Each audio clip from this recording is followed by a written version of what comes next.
Lou, Columbia, Maryland, the great WMAL. He disagrees with me for some reason. Yes, Lou. How are you?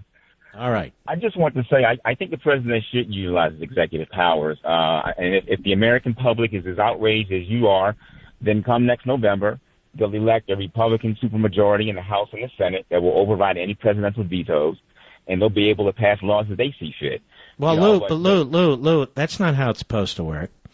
As I say over and over and over again on this show, the Constitution is not up for election. The president takes an oath of office. It isn't catch me if you can, see if you can get in front of the courts fast enough, let's catch the next election cycle and change. All that's all swell. It's good. But the president owes a duty. He took an oath of office to uphold the Constitution, and the answer to that isn't, well, next election. The answer to that is he's in office. He's enormously powerful. Now uphold the Constitution. The president ran on a platform. I don't care what he ran on. His duty is to uphold the Constitution. And there it is. You don't care. You think it should be a certain way. I care about the Constitution. That's what I care about.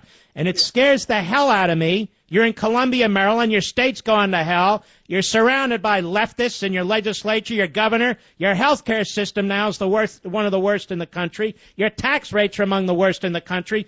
Democrats are leaving Maryland, coming to Virginia and voting for more Democrats, or escaping to Florida where there's no state income tax, when they were voting for candidates in Maryland to raise their income taxes. Look, let me explain something, Lou. At this point in our history, if you don't see the rising tide of tyranny going on in this country, and you want to make an excuse, well, the people voted for this or voted for that, that's fine. The people can vote in tyranny, you say? No, they can't. The Constitution is the rule of law, and the president must comply with it no matter what. You got it? I don't agree with you. I just don't agree with you. There's nothing to disagree with. I want to see some things done for Americans, okay? What does that mean, you want to see something done for Americans? What the hell does that mean? Things for everyday Americans. What does that mean? If they ever want to create. All right, let me slow you down. Obama doesn't create jobs. He kills jobs. Obama doesn't create health care. He kills health care. Obama doesn't create mortgages. He kills mortgages. And it's not just him. All the masterminds operating out of Washington, D.C., they can't create these things. It's impossible. You don't think the politicians can create an environment where... Do you believe in liberty? Do you believe in liberty? What's the definition of liberty, Mr. Levin? Where you can exercise your free will as long as you do so in a relatively moral and in a non-criminal fashion. Do you believe in liberty? That, sir. What's that? I didn't ask you that. I said, do you believe in liberty, sir? If that's your definition of liberty, then yes, I do. Well, what's your definition of liberty? Redistribution of wealth? You know, I don't believe in redistribution of wealth. I'm not down with the Democratic platform. What's your definition of liberty, sir?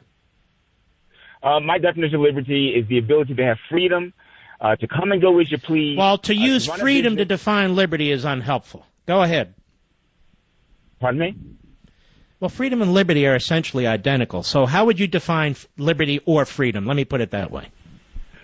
The ability to come and go as you please, the ability to live free, to be able to build a business, to own a business. You know, this is still number one in the country in the world. People do still come here for opportunity, despite what you say. Well, we have a study now that we're the number 12th country in the world when it comes to economic liberty. So we're not the number one country in that respect, thanks to the government, not the people.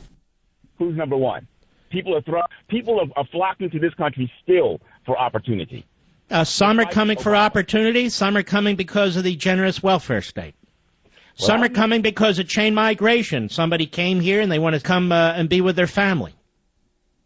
Well, most of the people who I know of who come You say you believe in business. What has Obama done for business?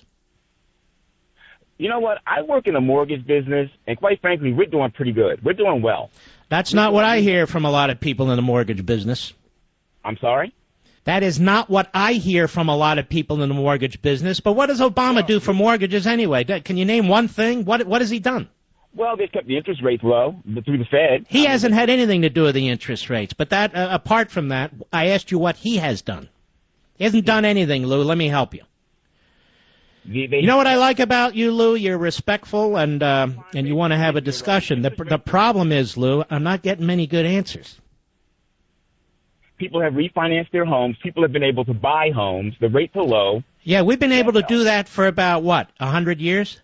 No, we weren't able to do that. Not in 2006, 2007. Well, I did it under Bush. I did it under Reagan. I did it under Carter. What do you think, Obama gave us the power to refinance our loans? In 2006, 2007, people's houses were upside down. They weren't financing anything. Yeah, why were they upside down? Who controlled Fannie Mae and Freddie Mac? Are you going to blame that on the Democrats? I don't have to blame it on any. Facts are a tough thing, my man. They're a tough thing. We know who served on those boards. We know about the acts that were put in place under Carter and Clinton. I've written about them. Why don't liberals take responsibility for their handiwork, like destroying the housing market, like destroying the currency, like destroying the federal budget, like destroying health care, like destroying families? Lou, liberty is the opposite of all those things.